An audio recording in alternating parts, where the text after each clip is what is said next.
Danışır Mahaçqala, axşamınız xeyir olsun, hörmətli radyo dinləyicilərimiz. Dağıstan Radiosu ilə Azərbaycan dilində xəbərlər buraxılışına başlayırıq. Mikrofon qarşısında jurnalist Firuzə Şərifova, rejissor pultu arxasında Mina xanım Mamayeva.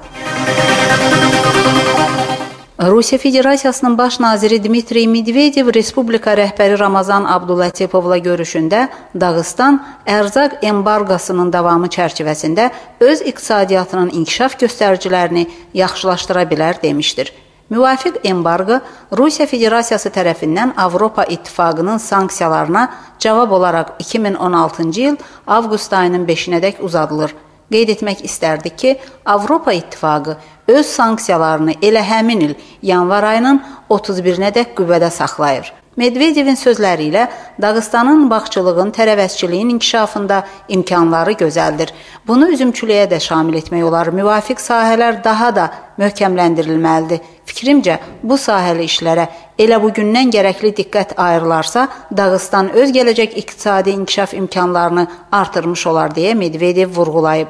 Baş nazir bu əlaqədə bütün federal strukturların birgə fəaliyyətini xüsusilə qeyd edərək əsas məsuliyyəti Dağıstan rəhbərliyinin üzərinə qoyub. Baxmayaraq ki, Respublikanın sənaye və kənd təsərrüfatı sahələrində vəziyyət mürəkkəb olaraq qalır və məlum problemlər də durmaqdadır. Bununla yanaşı, yeni obyektlərin istismara verilməsi, kənd təsərrüfatının inkişafı istiqamətində Respublikada tətbiq olunan tədbirlər öz bəhrəsini mütləq verəcək.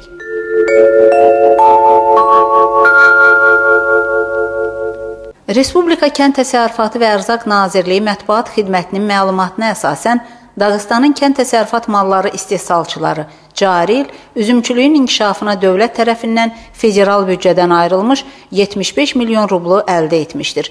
Ümumilikdə cari il federal büdcə üzümçülüyün inkişafı üçün subsidiya məqsədli 347 milyon rublu təmin etməyi planlaşdırır. Xatırladırıq ki, cari il Respublika ərazisində 2040 hektar sahədə cavan üzümlüklər salınmalıdır. Onlardan 590 hektarını yazda salmaq planlaşdırılırdı.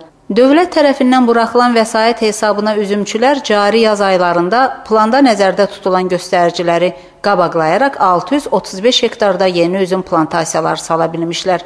Respublikada bu əlaqədə tinqilik təsərrüfatlarının inkişafı da diqqətdən yayınmır. Respublikanın Kənd Təsərrüfatı və Ərzaq naziri Battal Battalovun sözləri ilə ölkənin üzümçülük təsərrüfatının 80%-i Dağıstanda təmin edilib.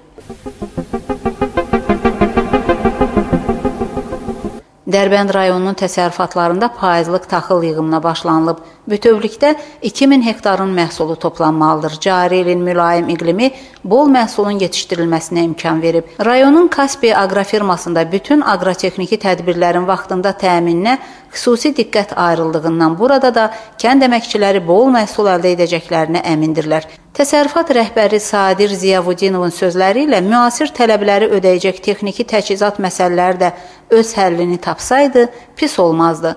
Rayon Kənd Təsərrüfatı İdarəsinin rəisi Yusuf Gereyxanov müvafiq məsələnin imkan daxilində həll ediləcəyini qeyd edir. Baxmayaraq ki, bu sahəli problem özünü biruzə verir, yerlərdə sahibkarlar da köməyə gələrək təsərrüfatlara öz texnikaları ilə yardım göstərirlər. Taxıl yığımı isə 20-22 gün ərzində başa çatdırılmalıdır.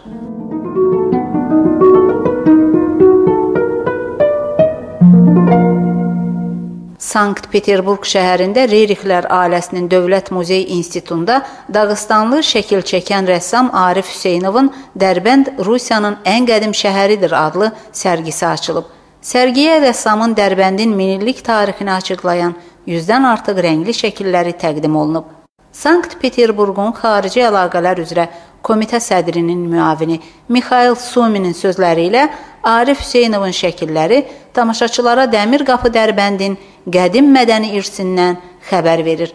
Ələl-xüsus, narınqala istehkamı ilə bağlı şəkillər tamaşaçıları cəlb edir. Sərgi iyul ayının 10-unadək davam edəcək.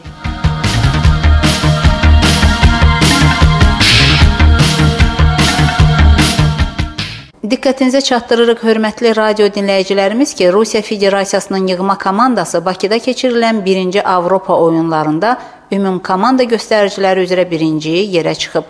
Komandamız 164 medal əldə edib ki, onların da 79-u qızıl, 40-ı gümüş və 45-i bürünc medallardır. Yarışların 16 günü gedişində 253 komplekt medallar uğrunda mübarizə aparılıb. Dağıstanlı idmançılar da öz bacarıqlarını nümayiş etdirə bilmişlər.